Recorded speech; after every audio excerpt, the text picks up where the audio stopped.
तो क्या ये 56 लाख गरीबों को उत्तर प्रदेश के अंदर मकान मिल पाते क्या?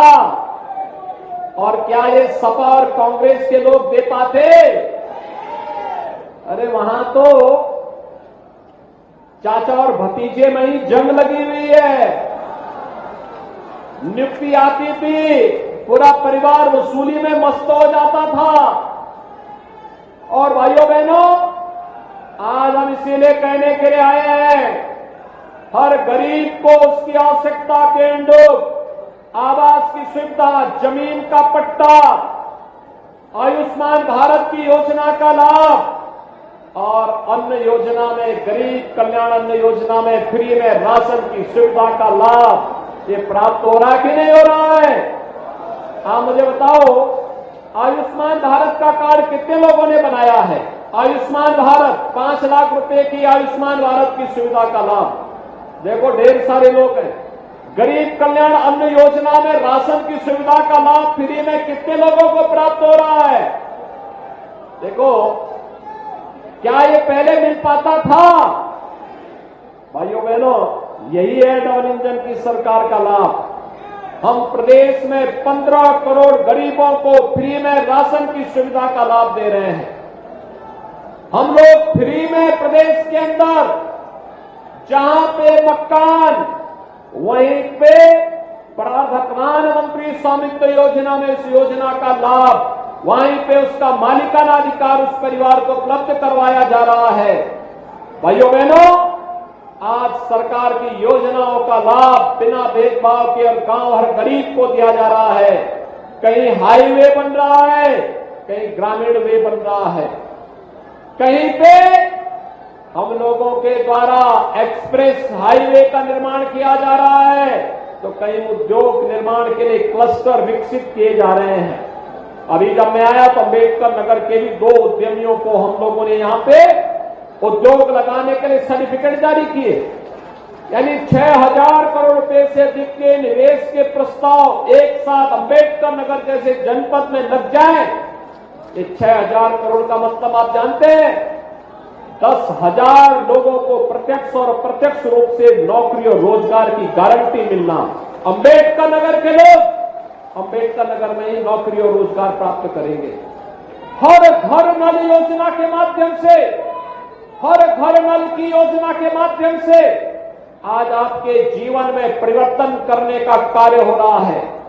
हर घर नल योजना के माध्यम से हर घर तक शुद्ध पेयजल की सुविधा उपलब्ध करवाने का कार्य हो रहा है, जिससे बीमारी से भी बचाव हो सके। और अगर कहीं किन्हीं कारणों से बीमारी हो गई तो 5 लाख रुपए की आयुष्मान भारत की सुविधा आपके लिए प्रधानमंत्री मोदी जी ने दे दी है।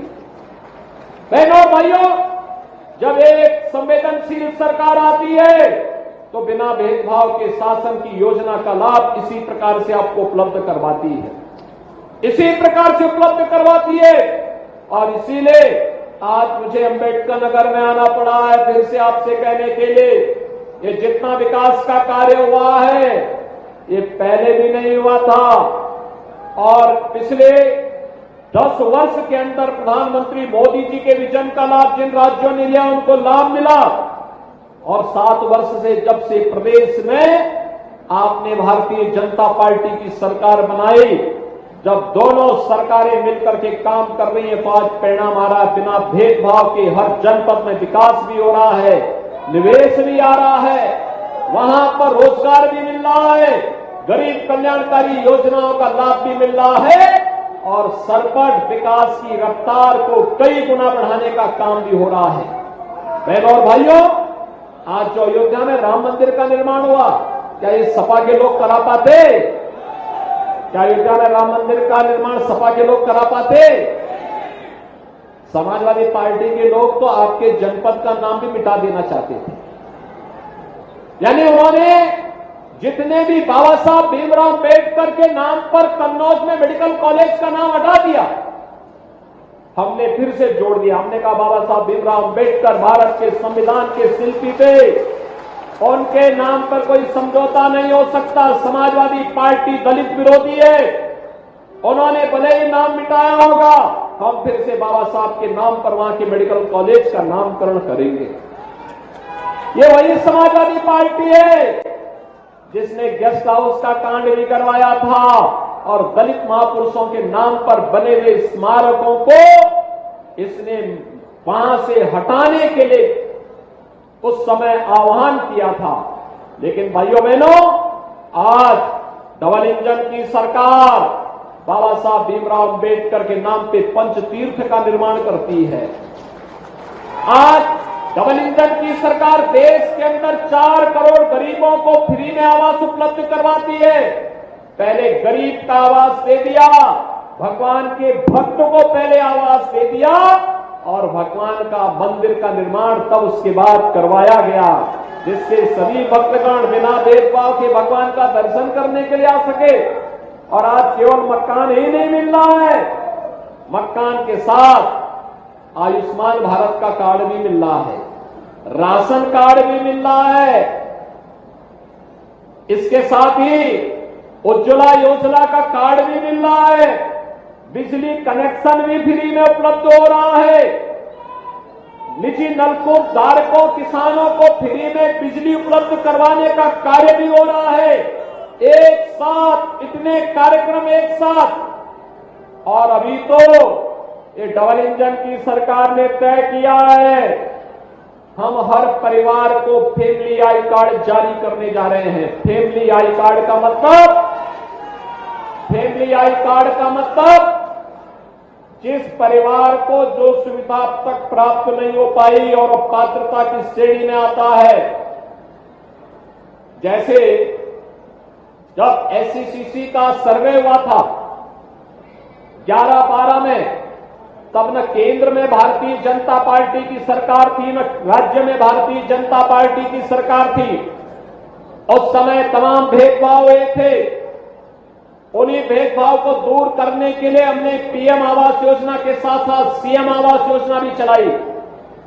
युवाओं के लिए, उनके सशक्तिकरण के लिए हम लोगों ने उन्हें सक्षम बनाने के लिए टैबलेट और स्मार्टफोन वितरण का कार्यक्रम भी हम लोग कर रहे हैं। या जिन लोगों के पास सेक्स सूची के अनुसार उन्हें योजना का लाभ नहीं मिल पाया है, उसके लिए हम एक फैमिली आईडी जारी करने जा रहे हैं।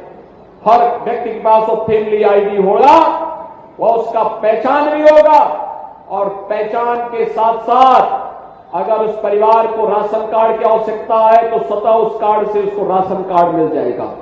मकान की आवश्यकता है तो मकान उसी से मिल जाएगा। आयुष्मान कार्ड की आवश्यकता पड़ेगी, उसी कार्ड से सुविधा प्राप्त हो जाएगी।